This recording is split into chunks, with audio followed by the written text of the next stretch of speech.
বেজাৰৰ জানো ভাষা আছে? ই গজে বুকুত মৰমবোৰৰ দৰে আল ফুলে, মৰমে বুকুত ঘৰ পাতে, বেজাৰেও পাতে। হৃদয়খন তেজৰঙী হোৱাকৈ আকুহি যায়। সময়বোৰ বাগৰে, ক্ষতবোৰৰ তেজবোৰে কৰাল বান্ধে। লাহে লাহে তাত ধূসৰতাৰ আচ্ছাদন পৰে, যাক কোনেও নেদেখে।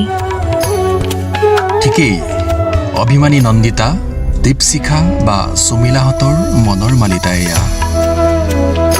একেদৰে ৰতন, যোচেফ, ৰহমত, সুশান্তহঁতৰ বুকুতো চাগৈ এইদৰেই মাৰ গৈছিল ভালপোৱাৰ অভিমান কিম্বা জীৱন প্ৰেম। এজাৰবোৰৰেই ভাল, ইহঁতৰ নাথাকে বেজাৰ, নাথাকে কোনো ৰাগ অভিমান। সেয়ে ইহঁতে বুজিবলৈ টান পায় বেজাৰৰ ভাষা, বুজিব নোখোজে তালৈ থকা আকুলতা বা জেঠুৱা তপত তহি তালৈ কৰা অপেক্ষাৰ নিচাও এজাৰে নুবুজে। যিদৰে নুবুজে নৈৰ বুকুত ঘৰ পতা জাজিয়ে নৈৰ গভীৰতা কিমান। জীৱনবোৰে সাধুকথা, সাধুকথাত ৰাজকুঁৱৰী থাকে আৰু থাকে ৰাজকুঁৱৰ,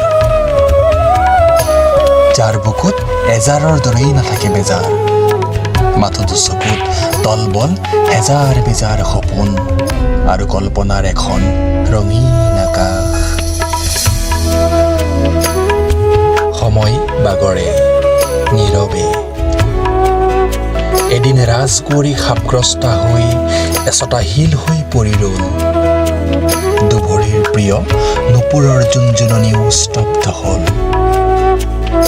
খট খট শব্দৰে অহা ৰাজকুঁৱৰৰ ঘোঁৰাটো শিলচটাৰ পৰা বহু নিলগত থমকি ৰ'ল।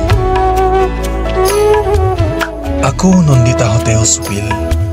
পুনৰ বিনালে দুৰ্ভগীয়া সুশান্তহঁতে। প্ৰেমৰ নিশ্বাস এনেদৰেই ধীৰে ধীৰে লীন যায়।